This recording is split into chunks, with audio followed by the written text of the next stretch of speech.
prochain. Frères et sœurs, je sais que la question est simple, mais la réponse pourrait vous surprendre. Elle se trouve en images dans votre livret programme à la page 53. Je vous laisse chercher. Page 53.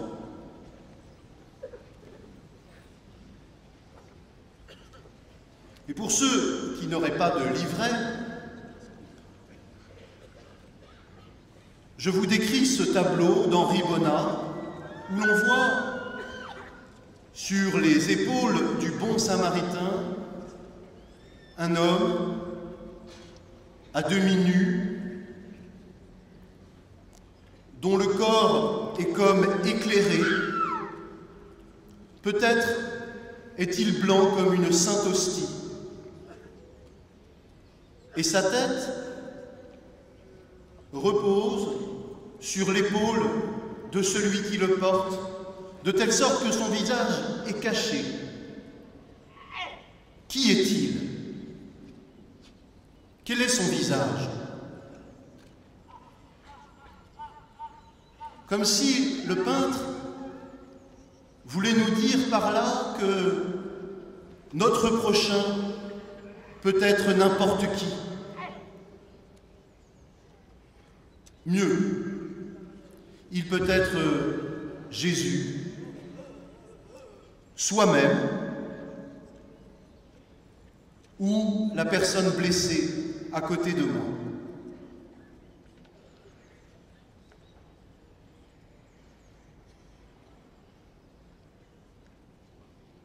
Aimer Dieu de tout son cœur, de toute son âme et de tout son esprit, et aimer son prochain comme soi-même, sont, vous le savez, les deux grands commandements qui résument toute la loi et les prophètes. Et c'est le génie du Christ d'avoir résumé si simplement toute morale et toute religion.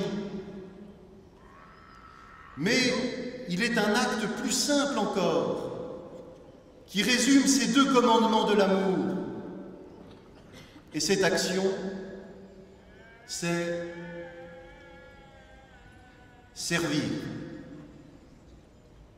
Servir Dieu, s'aimer soi-même, aimer son prochain. Qui est mon prochain? Facile. Dieu,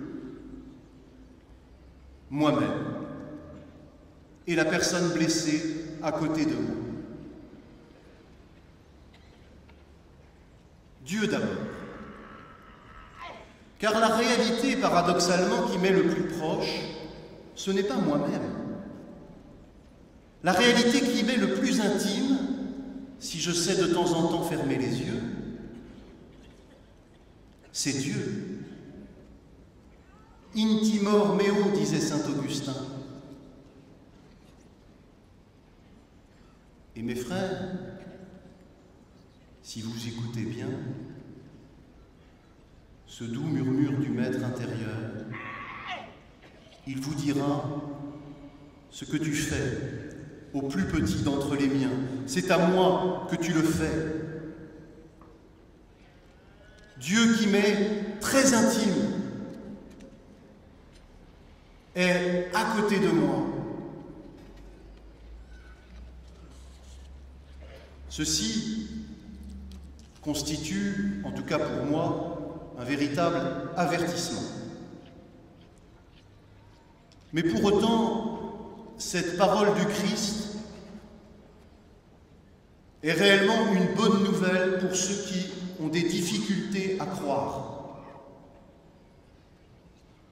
Vous le savez, Sainte Mère Teresa a vécu pendant 50 ans une nuit profonde de la foi. Mais ce que l'on sait moins, c'est que plus la présence, la certitude de la présence divine se dérobait à elle, plus elle était certaine de trouver Jésus dans les pauvres. Tirons-en, s'il vous plaît, les heureuses conséquences. Si le Christ, écoutez-moi bien, si le Christ est réellement présent, caché sous les espèces désolantes de toute misère, et il l'est, n'en doutons pas, alors toute personne, même celle qui est étrangère à la vraie foi, comme le Samaritain, pressé par la compassion, touche le Christ.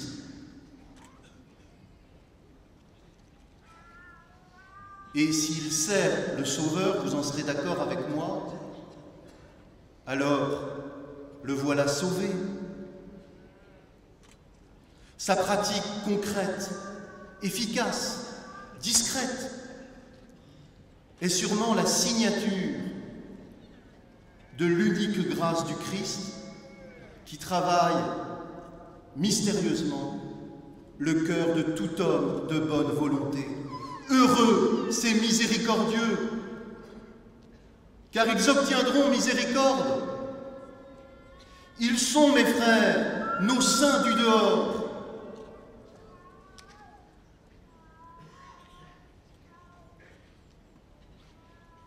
Il y a 800 ans maintenant, retentissait un cri qui a traversé les siècles jusqu'à nous aujourd'hui. Le cri de saint Dominique. Que vont devenir les pécheurs? Et les dominicains qui sont ici, angoissés par cette question, que vont devenir les pécheurs, ont répondu: ils serviront à Lourdes. Qui est mon prochain? Jésus, bien sûr, vous l'avez compris, mais aussi soi-même. Car faire miséricorde, c'est s'accepter soi-même. Je connais une jeune fille de mes amis qui, à l'âge de 17 ans, souffrait d'elle-même. Et cette petite Thérèse, car c'est son nom, dit qu'un jour, elle sentit la charité entrer dans son cœur. Le besoin de m'oublier pour faire plaisir, dit-elle. Et je fus heureuse. Et je fus heureuse. Et je fus heureuse. C'est l'expérience du bon Samaritain. C'est l'expérience de Mère Teresa quand elle priait. Et laissez-moi vous la lire, cette prière. Seigneur, quand je suis affamé, donne-moi quelqu'un qui ait besoin de nourriture. Quand je suis blessé, donne-moi quelqu'un à consoler. Quand ma croix devient lourde, donne-moi la croix d'un autre à partager. Quand je suis découragé, envoie-moi quelqu'un à encourager. Quand j'ai besoin de la compréhension des autres, tourne mes pensées vers autrui. Voyez, mes frères, notre pèlerinage peut devenir une immense entreprise de recyclage. Au lieu de jeter n'importe comment nos déchets, c'est-à-dire les échecs de notre vie, au lieu de les subir, de se résigner à nos propres souffrances, transformons-les, transfigurons-les par notre amour. La grotte, avant les apparitions, était la décharge de Lourdes. Ainsi, Marie veut-elle nos déchets, nos échecs? La croix de Jésus a transformé la haine en pardon, sa douleur en amour, sa vie, sa mort en vie. Eh bien, nous aussi, nous pouvons faire cette expérience par notre sourire, par notre service, par notre amour, tout simplement, nous pouvons alléger notre fardeau. Mieux encore, frères, nos blessures, cette eau boueuse qui est en nous, peuvent devenir des sources jaillissantes de tendresse pour les autres. Vous l'avez compris, pour aimer Dieu, pour s'aimer soi-même, une personne blessée m'est donnée. C'est concret. C'est tout facile.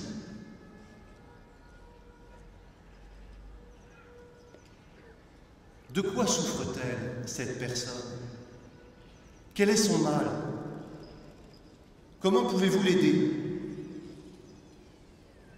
Un autre peintre, qui ne se trouve pas dans vos livrets, a voulu représenter le bon samaritain comme l'apôtre Thomas, scrutant le côté du crucifié. Parce que, mes frères, quand on sert, c'est toujours le cœur qu'il faut viser.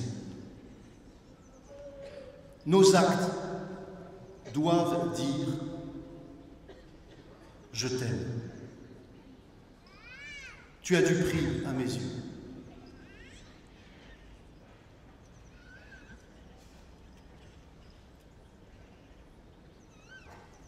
Benoît XVI le rappelait ici même, Lourdes nous rappelle à tous notre haute vocation, être aimé. Aimer, il suffit d'aimer. Une autre de mes amies, adolescente, souffrait d'une pneumonie. C'est pas drôle d'avoir une pneumonie quand on a 17 ans. Et elle criait vers le Seigneur, « Ouvrez-moi la poitrine, ouvrez-moi la poitrine !» Alors on alla chercher de l'eau bénie de Lourdes. Et la petite Bernadette, car c'est elle dont il s'agit, confia « J'ai senti comme une montagne qui se détachait de dessus de ma poitrine.